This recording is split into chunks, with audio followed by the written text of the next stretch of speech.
Presidente República José Ramos Horta husuba junta militar Myanmar atu para tia halok o povo que exira iha Myanmar. Do declaração chefe Estado Timor-Leste ne, hala povo Myanmar sente contente, tamasira retan solidariedade husi Estado Timor-Leste li husi Presidente República. Presidente Ramos Horta hatou informação ne, onde responde perguntas jornalistas sira. Konaba protesto husi nacionalista Biksu Myanmar, hasoro chefe Estado iha Palácio Presidencial baru pite sexta-feira ne.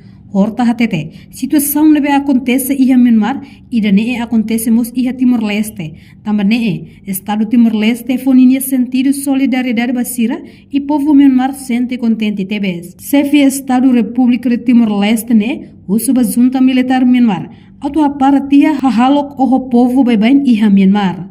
Maka povo Myanmar contente, sente solidariedade macas o presidente Timor-Leste. Impacto positivo, mas jornal Washington Post até Timor-Leste Voice of Conscience in Southeast Asia. O também acontece em Myanmar, nesse lugar acontece em Timor-Leste. É Malacuria, lá a batida. Depois Santa Cruz, mas adiantamos o governo lá, começa a colher. E sai de Macaualo. Ao halo de apelo para militares, favor para ona o imenia emarasi. Atum de aquilat.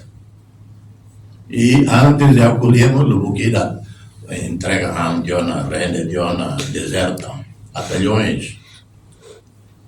E líder militar na raça, e a raça colhia, fundação, nem até dia clio e tal diálogo. Então, dia clio hala do diálogo. Reportagem Fabriana dos Santos, Televisão Timor-Post. Janela informação ba Emma Hoto. Atu atena informação atual dia clio que tá halua. Haneha botão subscribe, like, halo comentário no faz botão ba media social Hoto.